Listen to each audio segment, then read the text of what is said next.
ever heard his sound, you remembered it. Legendary blues singer and guitarist B.B. King passed away at the age of 89. His music career spanned nearly 70 years. News reporter Dave Delozier is here with how B.B. King's music influenced a local music legend, Dave. Yeah, Eric and Susan, you know, B.B. King may have passed, but his music isn't going anywhere. It will continue to influence music and musicians for years to come. And if you want to know how influential King's music is, just ask legendary jazz bassist Richard Davis. I said good evening, ladies and gentlemen.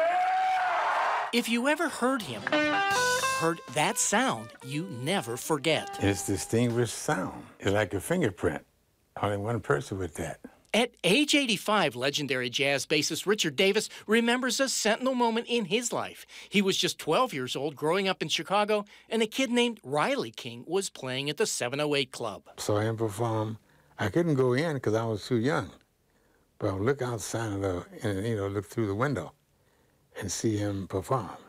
That's before he hit the big time. A sound, a moment that helped to change a life. All I knew is that I enjoyed it. I wanted to hear it again. Richard Davis would go on to write his own jazz legacy on the bass. Reilly King would go on to become B.B. King, B.B. short for his nickname Blues Boy. Thrill is gone away. A name he earned. The blues have been talked about as laughing to keep from crying, and the complexity of the emotion is what was always there. Don't you know you're riding with the king? For nearly 70 years, B.B. King played music that came as much from his soul as it did Lucille. Did what I did before love came to town. You didn't just hear his music, you felt it. And with his passing, that feeling remains. Be right where it is today. That B.B. King's music hasn't aged a damn minute. It's not going to age a minute. I would say a world of blues playing has dissipated with his past.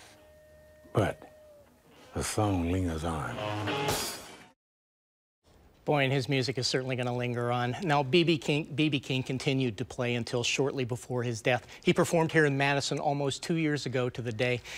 And Eric and Susan, you know, if you've ever heard that distinctive sound, you just don't forget that sound. Boy, that is so true. With two legends in one story. Great to see Richard Davis as well. You met him for the first time for this story. What a treat. He's become one of my favorite people. He's a real gem for this community. He's another one you'll never forget. Yeah, exactly. He put it well today. Thanks a lot, Dave. Great story. You bet.